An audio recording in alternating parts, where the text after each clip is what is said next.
Researchers at the University of Arizona found that the average person shares over 30 to 40% of their daily conversation talking about themselves. 30 to 40%. That's the norm. That's what most people do without even thinking about it. They talk about their weekend, their relationships, their struggles, their wins, constantly, effortlessly. But you don't. And the moment someone asks you something personal, something quietly activates inside you. A door closes, a switch flips, and you give them just enough to seem friendly without giving them anything real. Most people assume that makes you cold, but here's what they're completely wrong about. You weren't always like this. There was a version of you, younger, softer, who actually wanted to share. Maybe you came home bursting with something exciting and the room barely reacted. Maybe you opened up to someone you trusted and watched that information get used against you later, passed around like gossip, or met with judgment you didn't see coming.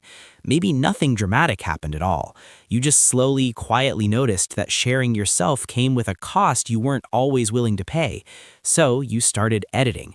First the big things, then the medium things, then even the small, harmless things. And somewhere along the way, privacy stopped being a choice you made consciously and started becoming simply who you are. You adapted, you learned, you protected yourself the only way that made sense at the time. And the world rewarded you for it by calling you mysterious or worse, distant. What was actually happening inside you has a name, and it comes from the work of Dr. John Cacioppo, one of the world's leading researchers on social behavior and the brain. Cacioppo's research showed that the brain doesn't distinguish clearly between physical threat and social threat. Both register in the same neural architecture. When you've experienced sharing something personal and felt exposed, judged, or betrayed, your nervous system files that experience under danger, not inconvenience, not disappointment. Danger. So when someone asks you something personal now, you're not being closed off. Your brain is running a risk assessment. It's doing exactly what it was trained to do. You were never antisocial, you were never cold. You were running threat detection software that nobody installed. It installed itself from experience. And that software was first written in childhood. Think about the environments where emotional openness was either unsafe, unwelcome, or simply not modeled for you. Psychologist Dr. Diana Fascia, who developed accelerated experiential dynamic psychotherapy, found that children who grew up in environments where vulnerability was met with dismissal, unpredictability, or shame learned to regulate their emotional exposure as a survival strategy. It's not a flaw, it's a blueprint your younger self drew to survive. You figured out, long before you had the language for it, that keeping certain things internal meant keeping them safe, meant keeping you safe. The child who learned not to share wasn't shutting the world out, they were protecting something precious from a world that hadn't yet earned it.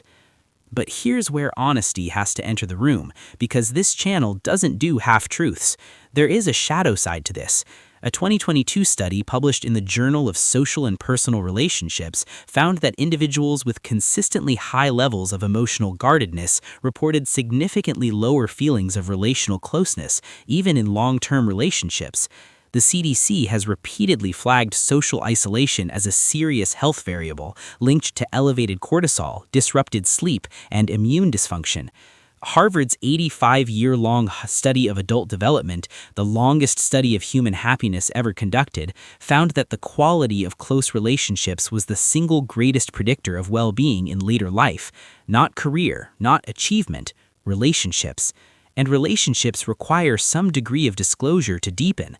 The wall that once protected you can, over time, quietly become a prison you don't notice you're building, one private detail at a time. But here's what that Harvard study also found, and almost nobody talks about this part. It wasn't the quantity of relationships that predicted well-being. It was the quality, the depth, the safety. People who had even one or two deeply trusting relationships where they felt genuinely known showed the same well-being outcomes as people with large, expansive social networks, which means your instinct has never been wrong.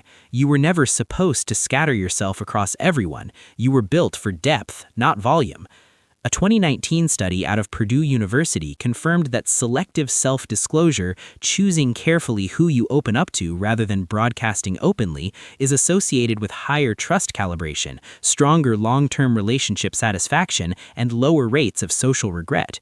You don't share everything to everyone. That's not a wound. That's discernment operating at a level most people never develop. Society gave you a label for this. They called you closed off, reserved, hard to read. But the actual word, the one that fits, is selective. You are selective. You have an internal standard that most people never bothered to build. You know the difference between conversation and connection. You know the difference between someone who is curious about you and someone who has earned you.